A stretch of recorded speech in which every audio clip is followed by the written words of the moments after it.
अस्सलाम वालेकुम नाज़रीन, आप देख रहे हैं मल्टी न्यूज़ नेटवर्क चैनल। मैं हूं आपका होस्ट हसन।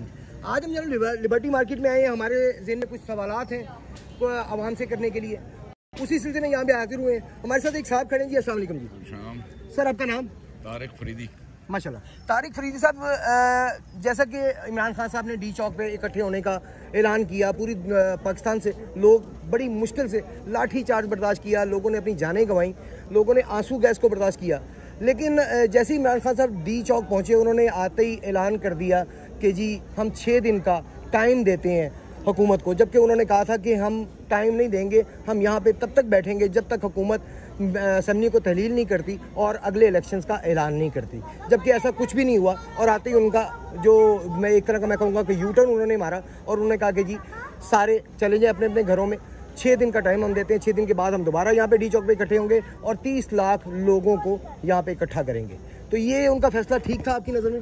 देखिए, जो आपने सवाल किया ना, यू टर्न मारा, पाकिस्तान में किसी भी सियासतदान का अपना ज़ाती फैसला कोई होता ही नहीं है। उनके फैसले कहीं और हो रहे हैं। जब वो पेशावर से या सवाबी से निकले हैं, उनको डी चौक आते आते तकरीबन पूरी रात हो गई है। बीच में कोई फ़ोन आ गया होगा कि आपने शोर नहीं करना, आपने हंगामा नहीं करना, आपने सीधा घर जाना है, हम आपका काम करा देंगे। तो फैसला उन्हें इसलिए मुलतवी कर दिया क्योंकि उनका कोई भी फैसला उनकी ज़ाती मर्जी से नहीं होता। फैसले कहीं और हो रहे हैं, फैसले किसी उनको इन्फॉर्मेशन दे दी जाती है। लेकिन उन्होंने अगर ज़ाती तौर पर फैसला किया तो बहुत गलत फैसला किया है। मैं इमरान के बिल्कुल फेवर में हूँ, लेकिन मुझे कोई फैसला पसंद नहीं आया। इनके आप ये कहना चाहते हैं कि उन्हें कोई ऑफ़र हो गई है? ऑफर नहीं होती है, इनको बेसिकली एक प्लानिंग दे दी जाती है कि आपने ये इस तरह करना है, ऐसे नहीं करना। और वो हर चीज़ के ऑर्डर के सामने हमारा हर सियासतदान हाँ कर सकता है, ना नहीं कर सकता। उनको कह दिया गया था कि आपने आगे शोर शराबा नहीं करना है, आप घर जाएं, आपका काम हम करा देंगे।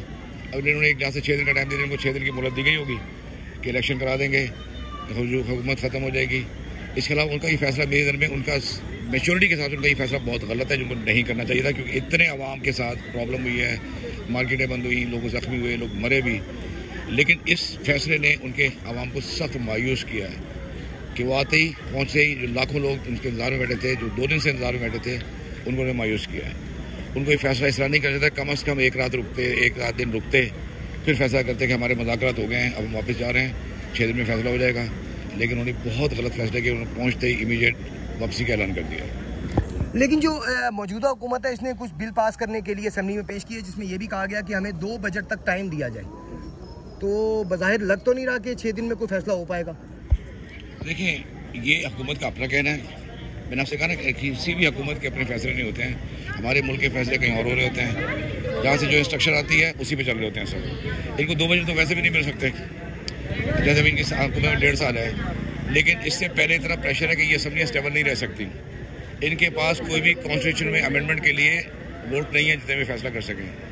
इनको हर सूरत में असेंबली डिसॉल्व करनी पड़ेगी, नए इलेक्शन कराने पड़ेंगे। अब वो इलेक्शन कब कराते हैं? विदिन 6 मंथ कराते हैं, 4 मंथ कराते हैं, विदिन ईयर कराते हैं। लेकिन ये अपना टेन्योर पूरा नहीं कर पाएंगे, ये पूरा नहीं कर पाएंगे। उन्होंने ये सिर्फ तरमीम के लिए आवाम को एक और धोखा दिया है कि हम तरमीम करेंगे, 2 बजट चाहिए हमें। इनको 2 बजट का 1 बजट मिल जाए तो ये बड़ी बात है। लेकिन आज जून शुरू हो रहा है।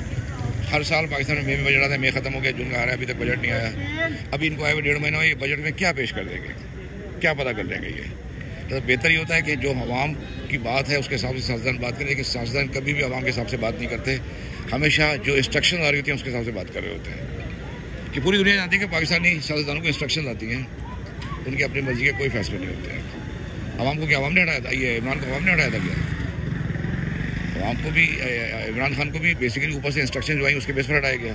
सर, इसके अलावा असेंबली में कुछ बिल पास किए गए, जिसमें एक बिल पास किया गया कि जो नैब है ये 90 दिन की जो हिरासत में रखती है वो नहीं रख सकती।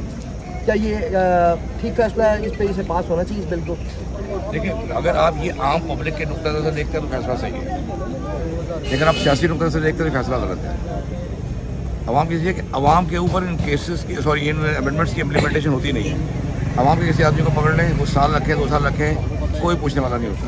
लेकिन किसी सियासतदान को पकड़ के अगर अपने कस्टडी में रखा जाता है, 3-4 दिन बाद उसका शोर मचा शुरू होता है, वो जमानत पर रिहा हो जाता है। अगर इन्होंने ये नैब का अमेंडमेंट किया है, नैब के ऑर्डिनेंस में, कि आप 60 से ज़्यादा नहीं रखते आवाम के लिए, तो ठीक है।